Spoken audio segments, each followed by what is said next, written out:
Section 1. You will hear a woman phoning a box office to ask about a festival in the town of Kenton.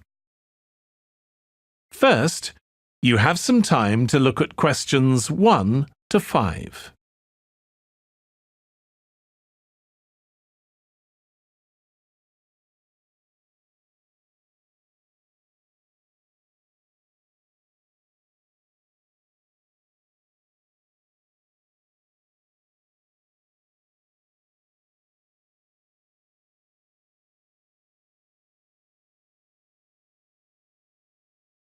You will see that there is an example that has been done for you.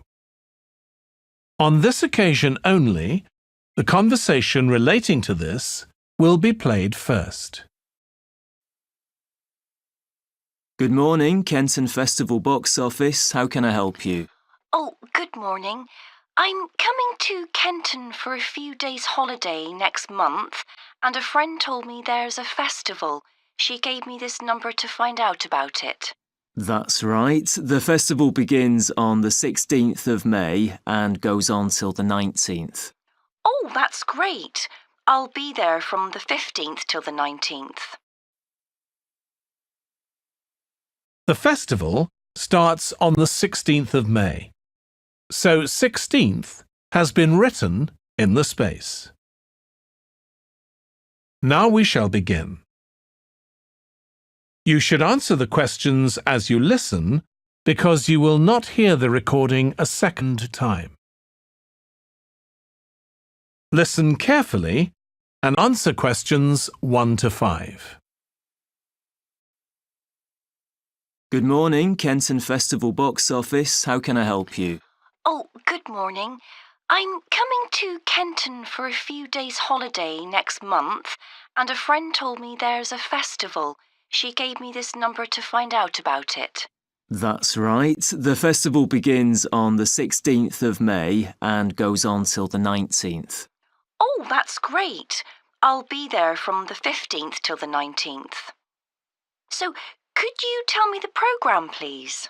Well, on the first day, there's the opening ceremony in the town centre. People start gathering around 2 o'clock to get a good place to see from, and the events will start at 2:45 and finish about 5:30. OK, thanks. I'll make sure I get there early to get a good spot. The festival will be officially opened by the mayor.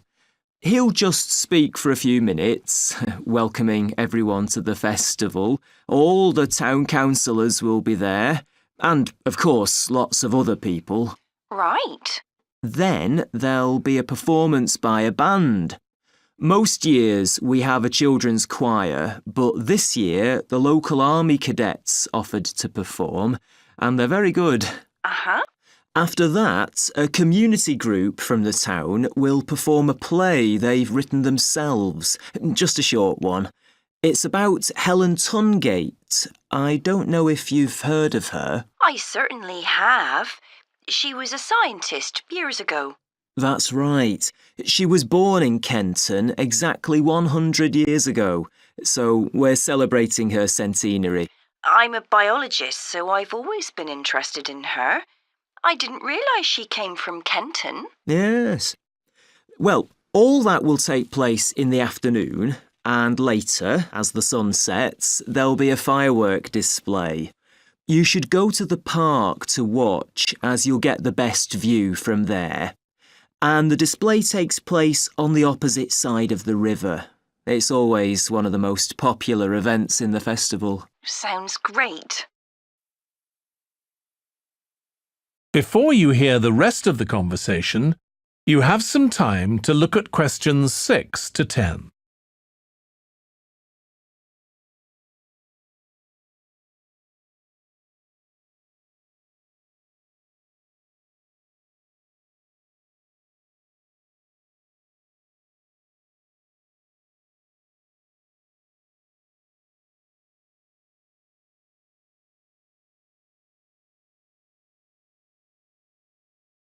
Now listen and answer questions 6 to 10. And what's happening on the other days?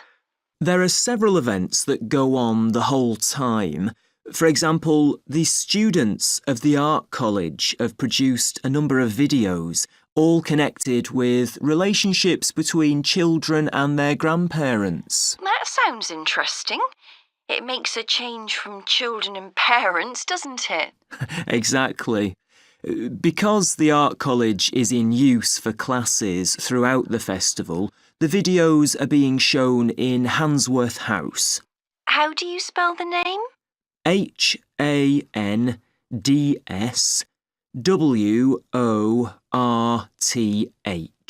Handsworth House. It's close to the town hall. Right. Now, let me see, what else can I tell you about? Are there any displays of ballet dancing? I'm particularly interested in that as I do it as a hobby. There isn't any ballet, I'm afraid, but there'll be a demonstration of traditional dances from all round the country. Well, that'd be nice.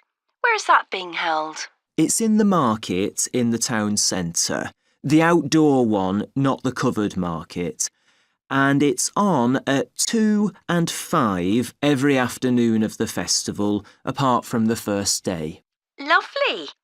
I'm interested in all kinds of dancing, so I'm sure I'll enjoy that. I'm sure you will. And I'd really like to go to some concerts, if there are any. Yes, there are several. 3 performed by professionals and 1 by local children. And where is it being held? It's in the library, which is in Park Street, on the 18th at 6:30 in the evening. I presume I'll need tickets for that. Yes, you can book online, or you can buy them when you arrive in Kenton, either at the festival box office or from any shops displaying our logo in the windows. Well, I think that'll keep me busy for the whole of my stay in Kenton. Thank you so much for all your help. You're welcome. I hope you enjoy your stay. Thank you. Goodbye. That is the end of section 1. You now have half a minute to check your answers.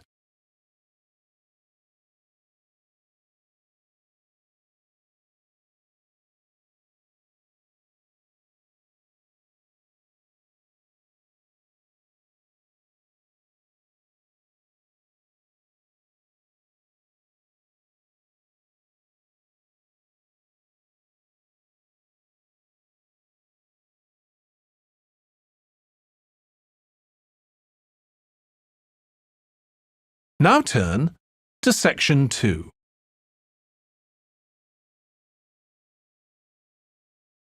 Section 2. You will hear a man talking to a group of people about a tour of theatres in the city of Munich in Germany that he has arranged for them. First, you have some time to look at questions 11 to 15.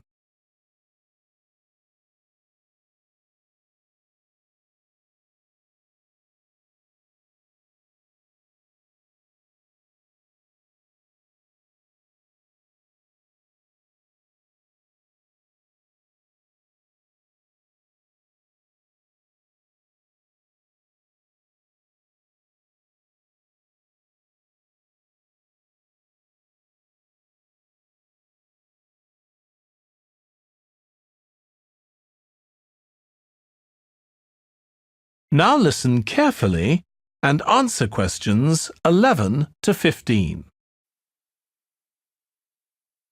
Right. I've now almost succeeded in finalising plans for our tour, so I'll bring you up to date with what I know.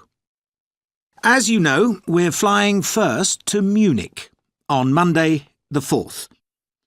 The flight is at 11:30, so it's too early to have lunch at the airport. I suggest we meet there for coffee at 10, which should give us plenty of time for breakfast before we leave home. When we arrive in Munich, we'll be met at the airport by Klaus Bauer. Klaus works for a tour operator, and he'll look after us for the time we'll be in Germany. He's already liaised with the managers of the theatres we're going to visit, and he's also arranged for an officer of the National Theatre in Munich to show us round the theatre one afternoon during our stay. Now, last time we discussed this trip, I didn't have the precise cost for hotel rooms, but now I have. The normal rate at the hotel where we're staying is €150 a night for a double room. I'd hoped to get that down to €120, but in fact I've been able to negotiate a rate of €110. That'll be reflected in the final payment, which you'll need to make by the end of this week. On Tuesday, the day after our arrival, I had hoped we could sit in on a rehearsal at one of the theatres, but unfortunately that's proved very difficult to arrange. So instead, we'll have a coach trip to one of the amazing castles in the mountains south of Munich. On Tuesday evening, we'll all have dinner together in a restaurant near our hotel.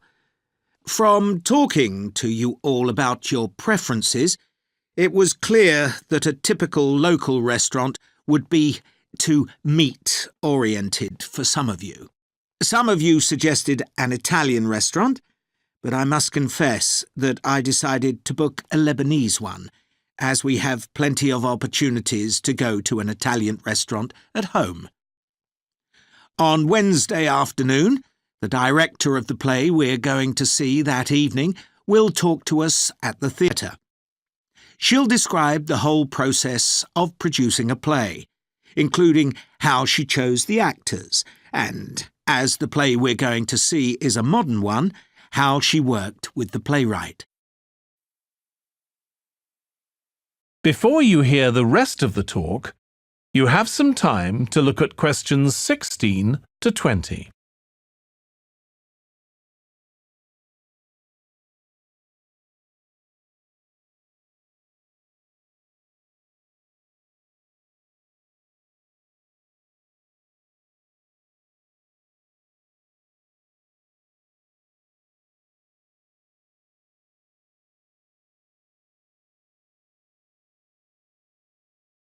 Now listen and answer questions 16 to 20. Right. Now I'd just like to make a few points about the plays we're going to see, partly because it might influence your choice of clothes to take with you. The play we're seeing on Wednesday evening is a modern one, and we're going to the premiere, so it'll be quite a dressy occasion, though of course you don't have to dress formally.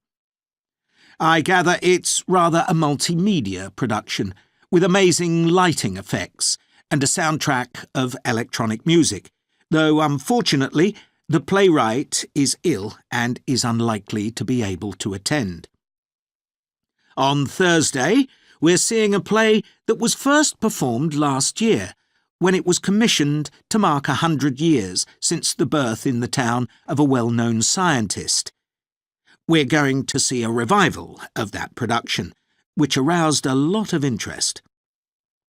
Friday's play will really make you think hard about what clothes to pack, as it'll be in the garden of a palace. It's a beautiful setting, but I'd better warn you, there won't be much protection from the wind. On Saturday, we're going by coach to a theatre in another town, not far from Munich. This will be the opening of a drama festival, and the mayor and all the other dignitaries of the town will be attending. After the performance, the mayor is hosting a reception for all the audience, and there'll be a band playing traditional music of the region. And after having a day off on Sunday, our final play is on Monday, and it's in the stunning setting of the old town hall, which dates back to the 14th century. The performance marks the 50 years that the lead actor has been on stage, and the play is the one where he made his first professional appearance all those years ago. And the day after that, we'll be flying back home. Now, have you got any questions before I move? That is the end of section 2. You now have half a minute to check your answers.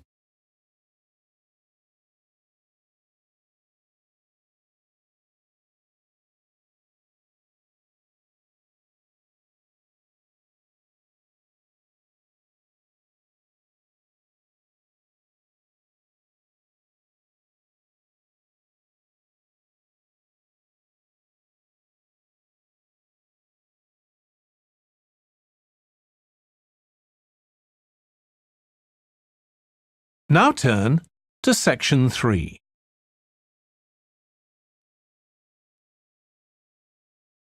Section 3. You will hear James, who is in the Scandinavian Studies department at his university, talking to his tutor, Beth. First, you have some time to look at questions 21 to 25.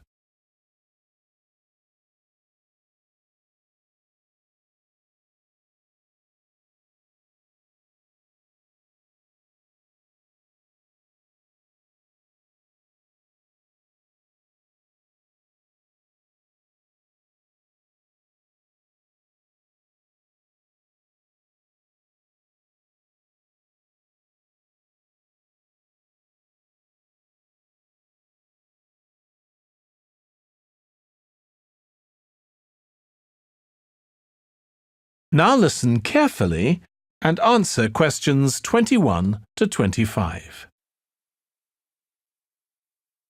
Oh, good morning. You must be James. I'm Beth Cartwright. Please call me Beth. Thank you. Now, as this is your first tutorial since you started on the Scandinavian Studies course, I'd like to find out something about you. Why did you decide to take this course? Well, my mother is Danish, and although we always lived in England, she used to talk about her home a lot, and that made me want to visit Denmark. We hardly ever did, though. My mother usually went on her own. But whenever her relations or friends were in England, they always came to see us. I see. So I assume you already speak Danish, one of the languages you'll be studying? I can get by when I talk to people, though I'm not terribly accurate. Now, you probably know that you'll spend the third year of the course abroad. Have you had any thoughts about that? I'm really looking forward to it. And although Denmark seems the obvious place to go because of my family connections, I'd love to spend the time in Iceland. Oh, I'm sure it can be arranged. Do you have any plans for when you graduate? A lot of students go on to take a master's degree. I think the 4 years of the undergraduate course will be enough for me. I'm interested in journalism, and I quite like the idea of moving to Scandinavia and writing for magazines. I'd find that more creative than translating, which I suppose most graduates do. Okay. Now, how are you finding the courses you're taking this term, James? Well, I'm really enjoying the one on Swedish cinema. That'll continue next term. But the one on Scandinavian literature that's running at the moment will be replaced by more specialized courses. Oh, and by the way, if you're interested in watching Danish television programs, there's going to be a course on that the term after next. That sounds good. Have you started thinking about the literature paper that you have to write in the next few weeks? Yes, my first choice would be to do something on the Icelandic sagas. The trouble with that is that a lot of people choose that topic, and it can be difficult to get hold of the books you'll need. Why not leave that for another time? Right. You might find modern novels or 19th century playwrights interesting. I've read or seen several plays in translation, so that would be a good idea. Fine. I'll put you down for that topic. Right. So what would you advise me to aim at in the paper? First, I suggest you avoid taking one writer and going into a great deal of detail. That approach certainly has its place, but I think you first need to get an understanding of the literature in the context of the society in which it was produced, who it was written for, how it was published, and so on. I also think that's more fruitful than placing it within the history of the genre. OK, that sounds reasonable. Before you hear the rest of the discussion, you have some time to look at questions 26 to 30.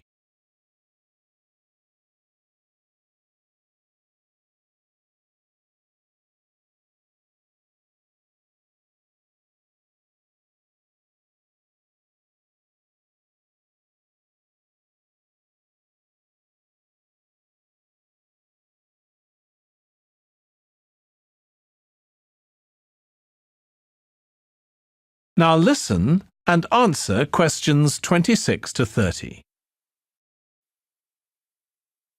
Could I ask for some advice about writing the paper I'm working on about the Vikings? I have to do that this week, and I'm a bit stuck. Of course. Have you decided yet what to write about? No, I haven't. There's so much that seems interesting. Viking settlement in other countries, trade, mythology. Well, what I suggest is that you read an assignment a student wrote last year, which is kept in the library. It's short and well-focused, and I'm sure you'll find it helpful. I'll give you the details in a moment. Textbooks usually cover so many topics, it can be very difficult to choose just one. OK. I've got a DVD of the film about the Vikings that came out earlier this year. Should I watch that again?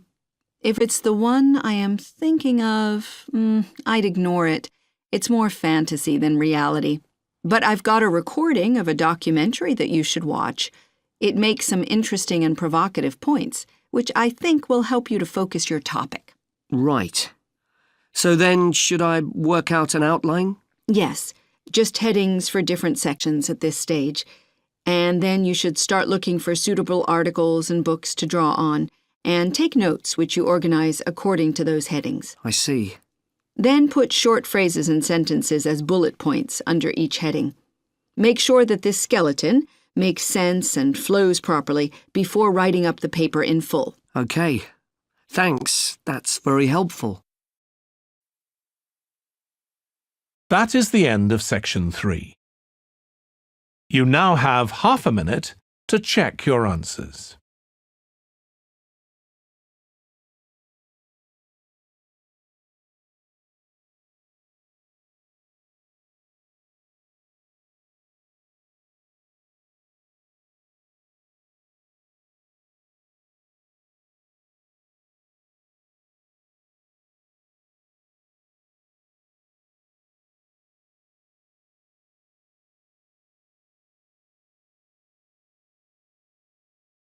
Now turn to section 4.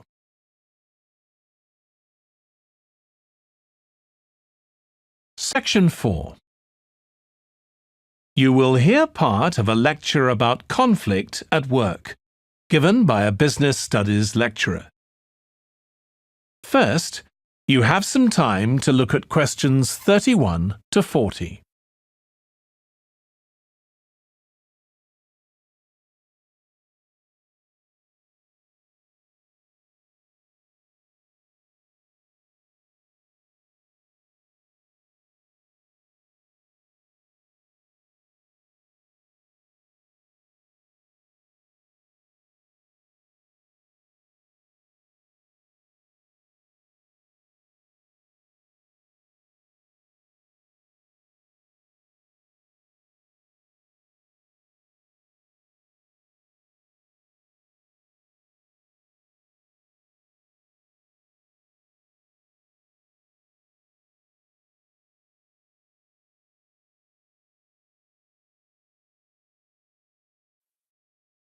Now listen carefully and answer questions 31 to 40. Over the years, attitudes towards workers have changed considerably. After all, there was a time when workers had no rights at all and laboured in appalling conditions. Conditions have improved a lot, but conflict in the workplace is still common. and human resources managers nowadays need to be able to deal with it when necessary. What is conflict in the workplace? Definitions vary, but I'm taking it to refer to a whole range of behaviours that the victim finds unacceptable, from minor, harmless arguments to, at the opposite extreme, physical violence. Much of this is covered by the term bullying, by which I mean one or more people behaving abusively or aggressively against another who is in a weaker position. Although all behaviour like this is a form of conflict, not all conflict can be described in these terms. As with all human behaviour, there are numerous reasons for it, but often it's caused by someone who feels the need to show their superiority over someone else, in order to feel that they aren't at the lowest level in a hierarchy or a group of people. In some cases, one person simply dislikes the other, on the basis that the personality of one is in some way incompatible with that of the other person. A general habit of optimism in one person could make them intolerant of a colleague who's constantly pessimistic. Not that that justifies treating them badly, of course. Some conflicts arise when people are more interested in promoting themselves and their team than in the company as a whole. These conflicts are called structural and could come about, for example, when a sales team believe they are the only people in the business who do any useful work and look down on behind-the-scenes administrators. Conflict obviously affects the individuals concerned.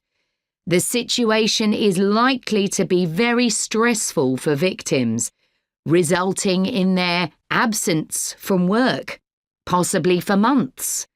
For the company, if no effort is made to deal with conflict, it can spiral out of control and even lead to the breakdown of the business.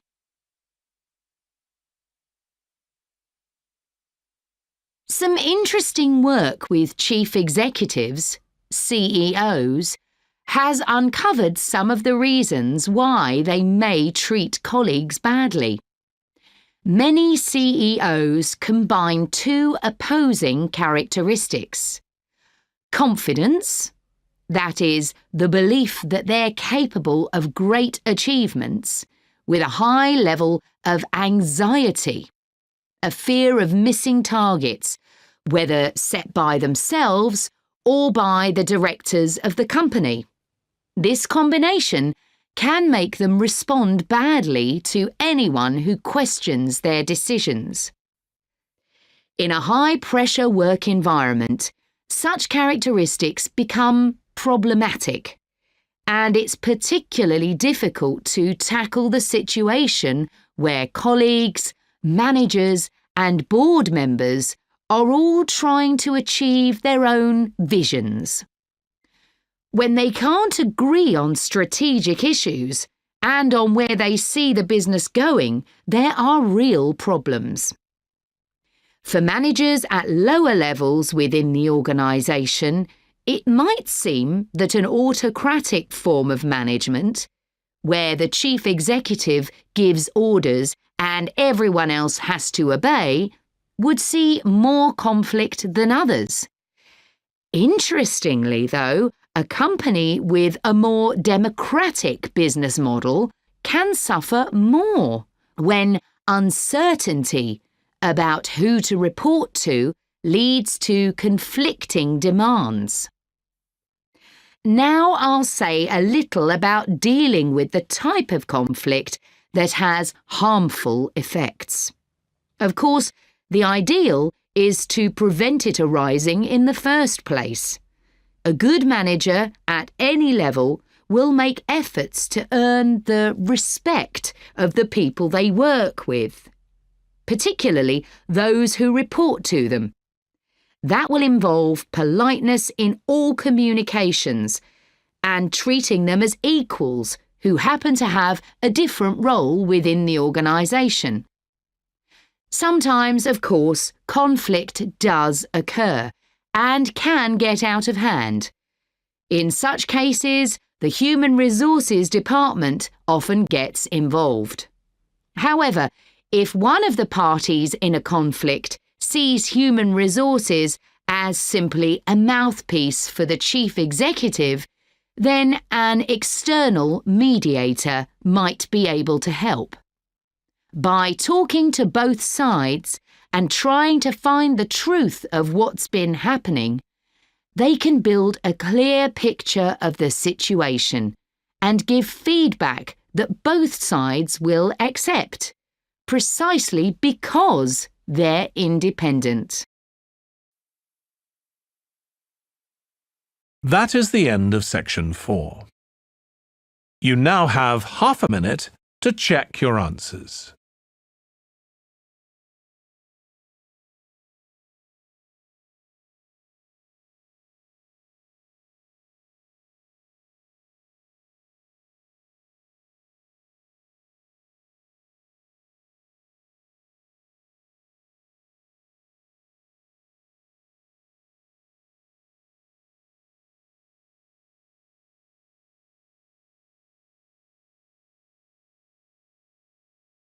That is the end of the listening test.